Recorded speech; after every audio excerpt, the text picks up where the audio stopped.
Madame, Monsieur, bonsoir. Très heureuse de vous informer à travers cette grande édition du journal sur la radio-télévision nationale congolaise. À toutes et à tous, bienvenue. Le Comité international de la Croix-Rouge est fortement préoccupé par la dégradation générale du système de santé observée dans la région du Kivu, dans l'est du pays. Une détérioration causée par les conflits armés, mais également par l'insécurité. Si des mesures urgentes ne sont pas prises, la vie des milliers de personnes pourrait être menacée. Sandra Nengui nous en parle dans ce commentaire. L'Est de la République démocratique du Congo vit depuis le début de cette année une insécurité indescriptible. La population se réveille tous les jours, la peur au ventre, une situation qui affecte sérieusement le système de santé dans cette région. Le Comité international de la Croix-Rouge, à travers ses équipes, vient de conclure une étude entre avril et mai 2025 sur 109 centres de santé du Nord et Sud Kivu, dans les régions où le CICR est opérationnel. Et le résultat fait froid dans le dos. Il y a un risque d'effondrement d'une partie du système sanitaire pour les zones les plus exposées avec des conséquences dramatiques pour des millions de personnes. L'accès à des soins et aux médicaments est aujourd'hui fortement restreint. Les risques pour une personne vivant au nord et au sud Kivu de succomber des suites des blessures par balle ou des suites d'une diarrhée n'ont jamais été aussi élevées. Dans le cas des attaques sur les centres de santé, on sait très bien l'effet que ça peut avoir non seulement sur le centre de santé et le personnel qui y travaille, mais aussi pour toute la population qui dépend du centre de santé. Préoccupation que nous allons continuer d'engager dans notre dialogue bilatéral avec les parties en essayant de trouver des solutions tant pratiques, légales et ainsi de suite. Au Nord Kivu, il a été observé une multiplication par 7 par rapport à 2024 du nombre de consultations en santé mentale et soutien psychosocial pour les victimes des violences par les armes et les violences sexuelles. Plus de 4600 cas notifiés au premier trimestre 2025. Selon le droit international humanitaire, les parties à un conflit armé sont tenues à respecter et à protéger les hôpitaux et autres installations médicales pour faciliter l'accès aux soins de santé, ce qui n'est pas le cas dans l'est de notre pays. Et on va prendre cette visite des réconforts du vice-ministre de la Justice, Samuel Mbemba. Il a visité hier mardi le jeune David Mouteba qui a depuis plusieurs années des complications graves au niveau des intestins. Regardez. Alors que ses appels à l'aide restaient sans réponse, son cri de détresse a enfin trouvé une oreille attentive, celle de Maître Samuel Mbemba Kabouya, connu notamment par sa générosité et ses actions sociales impactantes. Bravant les conditions difficiles d'accès sur l'avenue, rendues presque impraticables par la boue et les eaux stagnantes, Maître Samuel Mbemba Kabouya n'a pas hésité à s'y rendre en personne, preuve de son engagement sincère envers les plus vulnérables. Sur place, il a remis une enveloppe consistante destinée à financer l'opération chirurgicale urgente dont David a tant besoin. Une satisfaction pour Mouteba et sa famille qui ont exprimé leur profonde gratitude envers leur bienfaiteur, le remerciant pour cet acte de bonté. Je remercie l'Éternel Dieu pour ces gestes que vous venez de poser à mon égard. Cet argent va me permettre de me rendre à l'hôpital pour une prise en charge totale de mon opération chirurgicale. Ces gestes s'inscrivent dans la continuité des actions humanitaires de Maître Samuel Mbemba Kabouya, prouvant une fois de plus que le bien-être de ses congénères demeure au cœur de son engagement public. Et les motocyclistes causent trop de dégâts sur la voie publique. Pour mettre fin à cette situation, il faut une organisation capable de les gérer. C'est ainsi qu'un comité dirigeant a été mis en place à l'issue du scrutin organisé par le ministère de la Justice, nous dit Anastasie Doumbou dans ce reportage. La Fédération nationale des associations de motocyclistes, FENAMO RDC, a une nouvelle équipe dirigeante à la suite de l'Assemblée nationale extraordinaire élective organisée sous la supervision du ministère de la Justice, représentée ici par Mbozo Véronique, chargée des établissements publics de droit congolais, qui a pris acte de la remise des symboles de prise de fonction en insistant sur l'ordre. Le docteur Softbin Kassongo Sébastien a été élu président national de cette fédération avec 74%. Il sera assisté par 5 vice-présidents. Cette nouvelle équipe a la mission reprise. Dans un plan quinquennal, c'est entre autres renforcer l'unité et la solidarité au sein de la coopération, instaurer la discipline et l'ordre, procéder à l'identification digitale, sécuriser des motos et motards taxmen, mettre de l'ordre. Avec une bonne organisation dans ce secteur de transport avec les motocyclistes, c'est l'objectif visé. Nous allons couper avec la tradition en ce qui concerne les tracasseries à base de documents sans commencement juridique. Je lance un appel au ministère des Transports. FENAMO est là pour travailler avec vous et non pour combattre le ministère, mais en toute légalité. Fini donc les tracasseries routières par différents services non mandatés, pas d'incivisme des motards taxmen, moins encore la désobéissance à la fiscalité. Tout sera mis en ordre. Ce travail se fera sur l'ensemble du territoire national avec des équipes provinciales qui seront élues. Parmi les conduires actuels en République démocratique du Congo court jusqu'au 30 juin. Les conducteurs sont obligés de se conformer. Le ministre provincial des Transports a sensibilisé les usagers routiers à obtenir leur permis de conduire biométrique. Pierre Mbouyou Saïdi nous en parle dans ce reportage.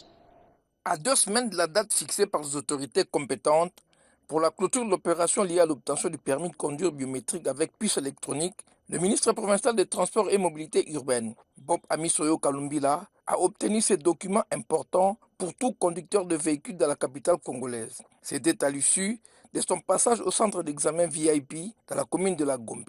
Accompagné de son collègue, le ministre de l'Éducation, nouvelle citoyenneté porte-parole du gouvernement provincial de Kinshasa, Jeannot Kano Larose. Le ministre provincial a donné le bel exemple aux multiples usagers routiers de Kinshasa en se présentant comme tout citoyen congolais au centre d'obtention du permis de conduire. Sur place, ces membres du gouvernement provincial a passé avec succès les 2 épreuves requises. Il a ainsi réussi l'examen théorique portant sur le code de la route suivi de l'épreuve pratique de conduite d'un véhicule sur la voie publique.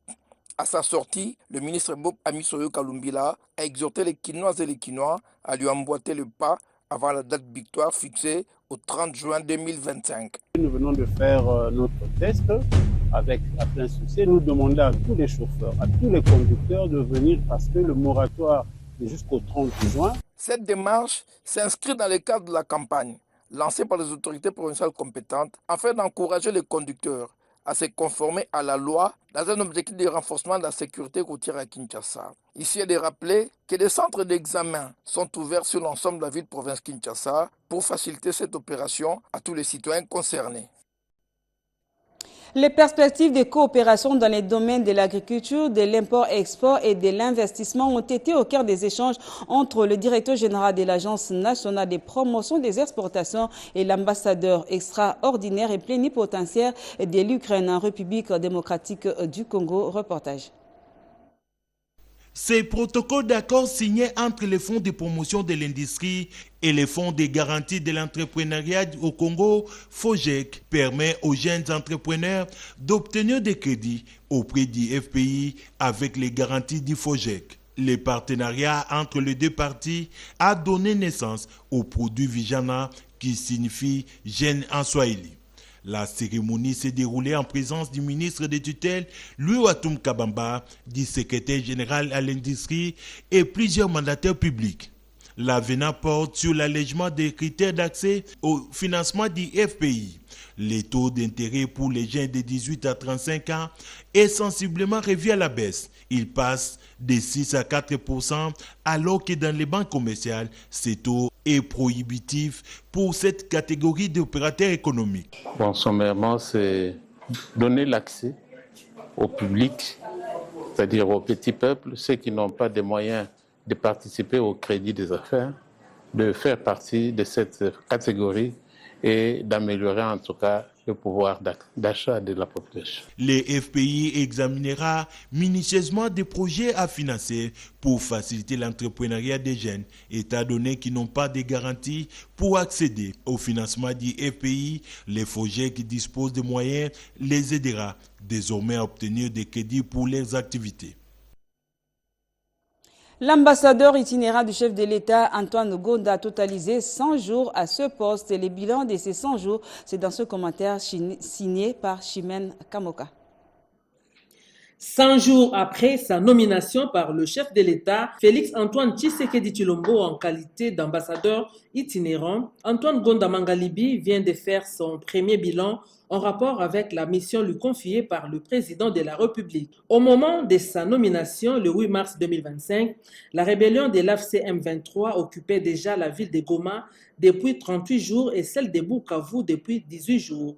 L'attente était donc grande pour les Congolais sur le plan diplomatique car le combat séjourne sur un terrain conquis par le Rwanda, pays agresseur, depuis plusieurs années. Il y a de quoi donner une mention spéciale à Antoine Gonda car les résultats obtenus dans les 100 premiers jours sont éloquents. L'élection de la RDC comme membre non permanent du Conseil de sécurité des Nations Unies figure parmi les activités auxquelles il a pris une part active comme envoyé spécial du chef de l'État aux côtés de la ministre des Affaires étrangères, Thérèse Kaikwamba Wagner, l'ambassadeur de la RDC aux États-Unis d'Amérique, Zenon Mukongo-Ngai, et l'ambassadeur Ngandou à Addis Abeba. Tout récemment, il était aux côtés de Travis Johnson, pasteur du président Donald Trump. Ce constat, basé sur la diplomatie religieuse, a permis à la RDC de percer le mur de grâce de la Maison-Blanche et d'autres institutions américaines.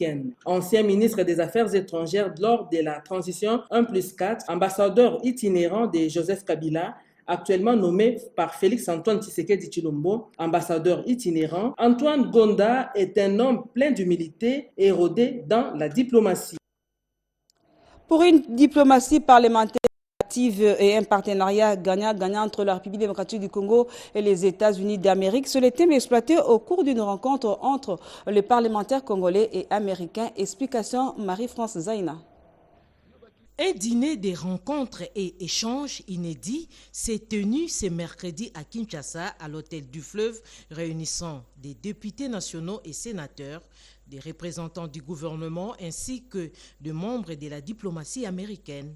Une activité organisée par le groupe d'amitié RDC-États-Unis, initiative du député national Joseph Bangakia, en prélude d'un possible accord entre la République démocratique du Congo et les États-Unis dans les prochains jours. Aujourd'hui, c'est avec satisfaction de voir toute la nation, toutes les institutions soutenir non seulement les discussions de l'accord minier entre la RDC et les États-Unis, mais aussi les différentes initiatives diplomatiques prises d'un côté par le président Félix-Antoine Tshisekedi et de l'autre côté par les États-Unis d'Amérique. Sous les thèmes pour une diplomatie parlementaire active et un partenariat gagnant-gagnant entre la RDC et les États-Unis. Ce dîner avait pour objectif de renforcer les efforts bilatéraux pour la paix, notamment à l'est de la RDC, en proie à des conflits armés depuis plusieurs décennies. L'ambassadrice des États-Unis en République démocratique du Congo, Lisa Peterson, a souligné l'importance de la coopération.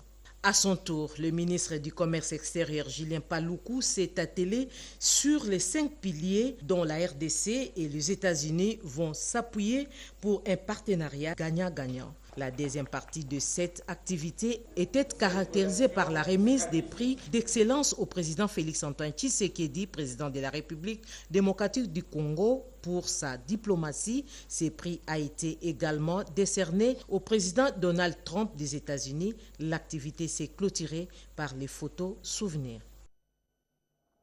Et avec une enveloppe de près de 50 millions d'euros, le projet Beaumaville durable a atteint sa vitesse de croisière. Le gouverneur de province a échangé avec l'ambassadeur de France sur les priorités de ce vaste programme. Images et commentaires.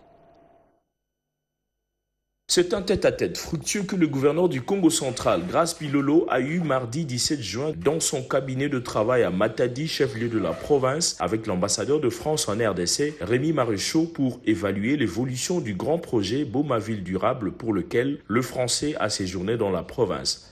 Avec le gouverneur Bilolo, il était question de lui faire part de la formation des compétences locales au profit de projets locaux à privilégier. Le lancement de ce projet Ville Durable à Boma, qui est un gros projet de 50 millions d'euros. Mais nous étions hier sur le site d'Inga. C'est très important pour la province du Congo central, mais pour la RDC et même pour tout le continent africain. Donc nous sommes très engagés aux côtés de la Banque mondiale pour que ce projet aboutisse enfin. Ce qui est très important, c'est que les habitants du Congo central commencent à ressentir directement les bénéfices du projet avant que Inga soit terminé.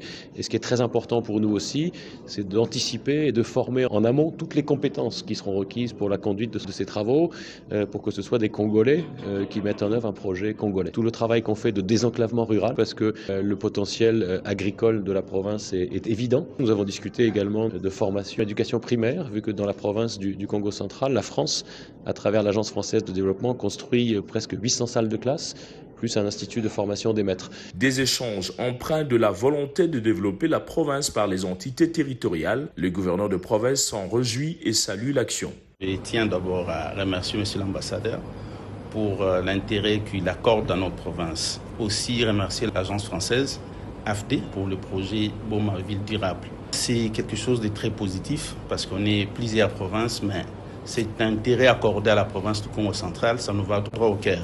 C'est un projet qui va relancer la ville de Boma. Et aussi, c'est la formation qui m'intéresse le plus parce que le projet ne s'arrête pas à construire, mais c'est aussi pour former le jeune. Parce que, comme vous le savez, la province du Congo central est appelée à beaucoup de grandes choses. Il y a le port à nom profonde qui arrive, il y a le projet Grand Inga qui arrive. Et si nous avons cette expertise de jeunes déjà formés, je pense qu'on est déjà prêt pour tous ces grands projets. Boma Ville Durable, beaucoup d'autres projets d'axes de développement stratégiques sont donc pris en compte. Et où en est-on avec les travaux d'exécution du programme de développement local des 145 territoires dans la province de Maïndombe? Le vice-gouverneur s'est rendu en Séléngué, chef-lieu du territoire d'Inongo, pour évaluer les niveaux justement d'exécution de ce vaste programme initié par le chef de l'État, Félix Antoine Tshisekedi Tshilombo. C'est avec un climat très exceptionnel que le vice-gouverneur de la province de Maïndombe, Trésor Fongonke, que la population appelle affectueusement Petit Fati, où l'homme qui déplace les montagnes a été accueilli en Séléngué, chef-lieu du territoire d'Inongo, situé à 16 km en face de la ville d'Inongo, au bord du lac Maïndombe. Aussitôt accosté au port par un canot rapide, la deuxième personnalité du gouvernement de Maïndombe avait droit aux honneurs militaires. Après cette étape, la population a pris d'assaut certains acteurs principaux de cette commune rurale jusqu'à la tribune centrale liée duquel le vice-gouverneur a dévoilé les mobiles de son périple en langue vernaculaire. Son Excellence, président de la République et chef de l'État, Félix Antoine Tshisekedi Tshilombo, azali koboma nzoto mpona développement ya province na biso en particulier et ya RDC en général. Azwaki mikano ya kotonga ba école na ba centre de santé, ba hôpitaux na ba territoire nyonso. Kasi banda o ya Nselenge tongama ozoka ba mususu balobi, mususu esila, ba mususu balobi mususu esila te. Yango lelo biso tozilo tomo. Tala misala ya pedel 145 territoires. Soki esalemaki, top esalemaki te. Na sima na biso, tokopesa rapport acquis des droits. Toyokani? Il s'est déplacé que partout il passait, le vice-gouverneur Trésor Fongonke communiait avec ses administrés où certains ont trouvé quelque chose pour satisfaire à leurs besoins et ce, à la satisfaction de sa population. La ligne maritime congolaise sollicite l'accompagnement du gouvernement provincial du Haut-Katanga dans le paiement de la taxe sur le droit des trafics. Sa directrice générale Gisèle Mwansieme a échangé à ce sujet avec le vice-gouverneur plutôt du Haut-Katanga, Martin Kazembe. Voici le Congo profond. Nkambo, chef-lieu du groupement portant les mêmes noms, dans les territoires de Kasenga, province du Haut-Katanga. C'est une entité très enclavée se trouvant sur un terrain beaucoup plus marécageux. Le canal Kansonfoué est la seule voie d'accès en Nkambo. C'est avec beaucoup de peine que le fils du terroir, Martin Kazembe Choula, élu de ce coin, passe par cette voie maritime. Comme toutes les autres personnes, il promet les outils nécessaires pour entretenir et surtout élargir ces canaux, afin de faciliter le passage des bateaux, des barguettes, des speedboats et autres. C'est fait sans démagogie par l'entremise de son secrétaire particulier. Rémi Moulumboa est dépêché sur les lieux pour la remise des nécessaires. Il s'agit des bêches, des machettes, des houes, des gants et des autres matériels aratoires. Son Excellence Martin Kazembe est passé ici. Lors de sa visite ici, il est passé par le canal Kansofwe que vous voyez ici. Ce canal est quelque peu obstrué par les herbes. C'est ainsi qu'il a décidé d'envoyer les outils de travail pour l'entretien de ce canal. Il relie les villages Nkambo à la rivière Luapula. Pour leur déplacement, ils se servent de barquettes et ils passent par ce canal. Même en cas de transfert des malades de ces postes de santé vers un grand hôpital, par exemple à Kasenga, ils sont obligés de passer par ici. La joie est à son comble dans les camps des autorités traditionnelles et des membres du mouvement Rastafari qui vont s'occuper de l'exécution des travaux. Nous remercions sincèrement son Excellence Martin Kazembe Choula, notre élu, qui vient de penser à nous. Que Dieu les bénisse, qu'il ajoute sur ce qu'il a soutiré. Et nous prions à ce qu'ils vivent le plus longtemps possible. Au nom des habitants du groupement Nkambo, nous disons merci au président Félix Antoine Tshisekedi Tshilombo pour avoir fait confiance à Martin Kazembe Choula, un homme très simple qui travaille selon sa vision. Ses œuvres parlent plus. Papa Martin Kazembe Choula, merci pour ce que vous faites pour nous. Vous venez de concrétiser votre promesse. Nous vous portons à cœur. Immédiatement après, l'envoyé du vice-gouverneur Rémi Moulumboa a procédé au lancement des travaux d'entretien du canal Kansofwe pour les comptes de l'ONG Tuimine Pamo, chapeauté par Martin Kazembe Choula, Mwanamayo. Quel est le rôle d'un parlementaire? La question a été débattue autour d'une table entre les députés nationaux congolais de la circonscription du Kasaï oriental et les parlementaires belges. Reportage. Les députés provinciaux du Kasaï oriental échangent de l'expérience en matière de bonne gouvernance avec les parlementaires belges en séjour en Mbuji-Mayi. Tout se déroule dans un atelier de renforcement des capacités ouvert lundi 16 juin 2025 dans la salle de plénière de l'Assemblée provinciale du Kasaï oriental avec l'appui technique et financier de l'Agence belge de développement ENABEL en sigle.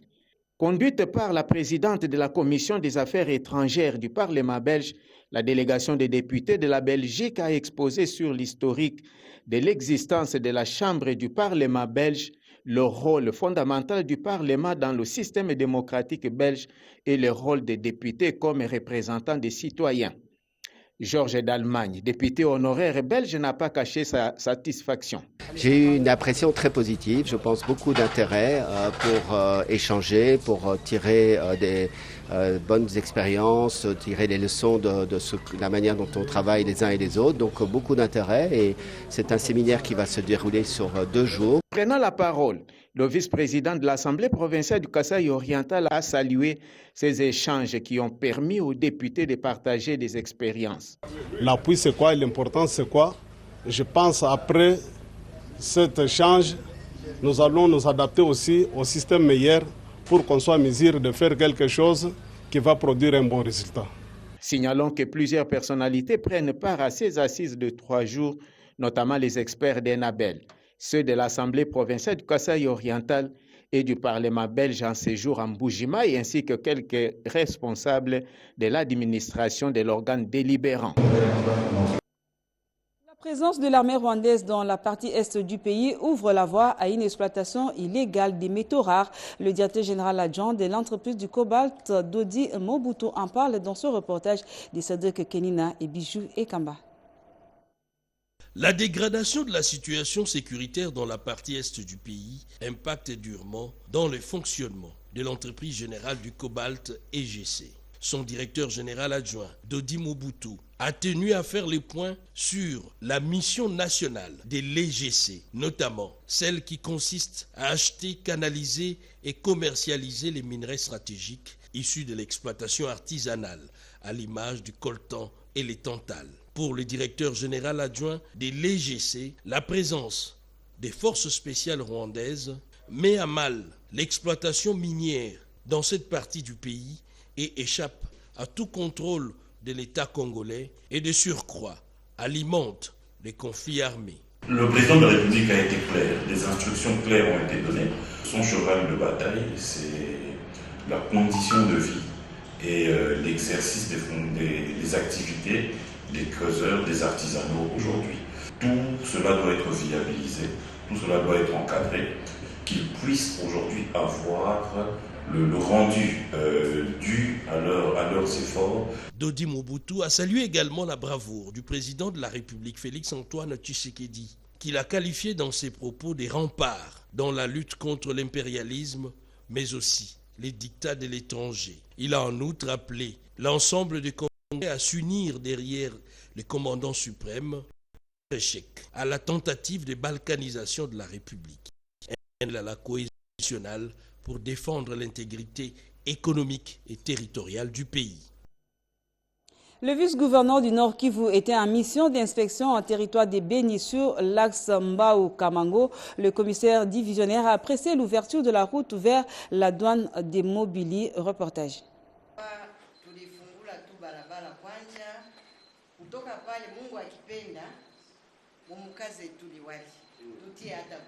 Au total, 80 km de route en terre bâtie qui ouvrent la voie à la frontière de Nobili entre la RDC et l'Ouganda, visité par les membres du comité provincial de sécurité du Nord Kivu. Cet axe fermé il y a près de 5 ans est rouvert par la société SSV à la satisfaction du vice-gouverneur qui a inspecté également les services d'ordre opérationnel commis à la frontière. Nous voulons quand même nous enquérir nous-mêmes de la situation de l'état de l'avancement des travaux parce que bientôt nous allons recevoir cette route pour désenclaver la chefferie de Wataling et en même temps désengorger aussi Kassindi. Le commissaire divisionnaire, Louis Segon Karawa, vice-gouverneur de la province, a échangé également avec différentes couches de la population en chefferie de Watalinga. La valorisation du franc congolais, la lutte contre la fraude douanière et les tracasseries, l'électrification de la chefferie de Watalinga ont été les grandes demandes de la population.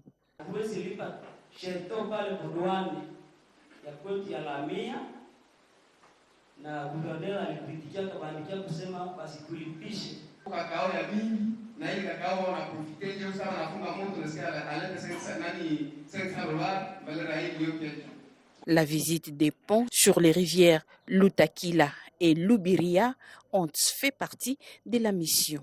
Tout ceci en prélude de la remise officielle de cette route. Et la communauté Bouchende, une des résidents à Kinshasa, exhorte toutes les communautés d'Iran Kivu à ne jamais céder aux manipulations du M23. Renette Goulonga nous en parle dans ce reportage. Depuis l'occupation de la ville de Goma et Bukavu par l'armée rwandaise sous couvert du M23 AFC, la population vit dans un calvaire indescriptible. Des massacres et déportations massives sont observés. Aujourd'hui, le M23 AFC mobilise la population victime pour l'adhésion à son mouvement. Face à une telle manipulation du gouvernement rwandais sur le sol congolais, la communauté Houndé Bouchenge lève la voix en exhortant les compatriotes des différentes communautés du Grand Kivu de dire non et ne jamais trahir la patrie. Sinon, ça sera une affaire des victimes qui acceptent le bourreau. La communauté Houndé ne reconnaît pas, ne soutient pas et ne cautionne en aucune manière les agissements du M23/AFC. Qu'est-ce? Une victime qui soutiendrait son bourreau? Nous n'avons pas encore oublié tous les massacres perpétrés par ces groupes contre les nôtres. Rappelons en passant les assassinats de nos chefs coutumiers, notables et gardiens des coutumes. Toute personne de notre communauté qui s'associe à ces groupes rebelles les fait en son propre compte. Qu'il se rappelle que le Houndéland reste et demeure l'objectif premier du Rwanda et de ce supplétif du M23/AFC. Nous réaffirmons avec notre soutien total au président de la République, Félix Antoine Tshisekedi Tshilombo, aux communautés sœurs du Nord Kivu. Nous les exhortons de ne pas prendre en considération cet acte d'une minuscule partie des nôtres. Ne jamais trahir le Congo, la patrie est notre devise de toujours. Le Congo doit demeurer un et indivisible. La population de la partie Est doit rester vigilante, unie autour du chef de l'État et résister. Célébration de la 34e journée des droits de l'enfant africain à Bandundu ville, présidée par le vice-gouverneur du Kwilu. Ces activités sont placées sous les thèmes « Investir et améliorer les conditions de vie de l'enfant du Kwilu ». La 34e journée de l'enfant africain célébrée le 16 juin de chaque année a vécu ce mardi 17 juin à Bandounouville, chef-lieu de la province du Kwilu. Organisée par la ministre provinciale du genre, famille et enfants du Kwilu, Clémentine Mindanda, avec la collaboration de la division genre sous le thème provincial « Investir et améliorer les conditions de vie de l'enfant au Kwilu ». Dans une scénette, les enfants reporters ont transmis un message interpellateur aux parents, aux dirigeants, pour une prise en compte de leurs droits les plus légitimes. Prenant la parole à son tour, le vice-gouverneur de province, le professeur Espoir Massamanki, a réaffirmé l'engagement du gouvernement provincial que dirige l'honorable Philippe Akamitou Nandolo à garantir les droits à l'enfant du Kwilu. L'enfant qui aujourd'hui, sur le plan de droit, est présenté comme un être vulnérable, un être qui doit être protégé, d'où la loi portant protection de l'enfant à ces trois dimensions, la dimension sociale, la dimension judiciaire et même au niveau de la famille. Je voudrais déclarer ouvertes toutes les activités en marge de la journée africaine et internationale sur l'enfant au niveau de notre province du Kwilu. Je vous remercie. Et bientôt, la capacité de production en énergie électrique de la société Green Tech va couvrir toute la ville de Bunia et ses environs. L'assurance est du directeur général de cette société. Il l'a dit au vice-gouverneur de cette province. Le vice-gouverneur policier de l'Ituri, le commissaire divisionnaire principal Raous Tchaloué, a effectué une visite d'inspection ce mardi 17 juin à la centrale hydroélectrique de Boudana, qui dessert la ville de Bunia et ses environs en énergie électrique. Accompagné du vice-président de l'Assemblée provinciale de l'Ituri, l'honorable Adaba Masumbuko Jean-Louis, il était question de s'imprégner de l'évolution des travaux de la réhabilitation par Green Tech Energy de cette centrale qui connaissait d'énormes difficultés de fonctionnement dans le passé. Outre les aspects techniques, l'autorité provinciale a été satisfaite de l'évolution remarquable observée sur cette usine. Quand je suis venu ici pour la première fois, j'avais peur qu'un jour Bunia va tomber dans les noirs. Mais aujourd'hui, à ma deuxième visite, là je suis maintenant satisfait que je suis calme et que Bunia ne sera jamais dans les noirs. Au contraire, on est en train d'aller aux étapes pour que tout Bunia soit vraiment à 100% sans délestage. Très très content de ce que Green Tech est en train de faire avec leur coopération avec Sotumo, ce qu'ils ont fait vraiment. On est très content et on félicite beaucoup ce que le commandant suprême, le chef de l'État, est en train de voir pour sa population dans cette partie de l'Ituri. Pour Dieudonné Moulimouila, directeur général de la société Green Tech Energy, ces travaux qui sont autour des 80% de réalisation déjà contribuent à son peu au développement de la province et au bien-être de la population. Là où il y a l'électricité, il y a le développement, il y a l'électricité, il y a l'eau, il y a la route. Et nous sommes en train de participer aussi au développement de la province. Sans province, il n'y a pas de développement. Il s'y est de préciser qu'avec la réhabilitation et la rénovation de 2 premières turbines, la capacité de production va passer désormais de 1,3 à 7 MW, capable de couvrir toute la ville de Bunia et ses environs en énergie électrique de qualité, ont indiqué les techniciens de Green Tech Energy.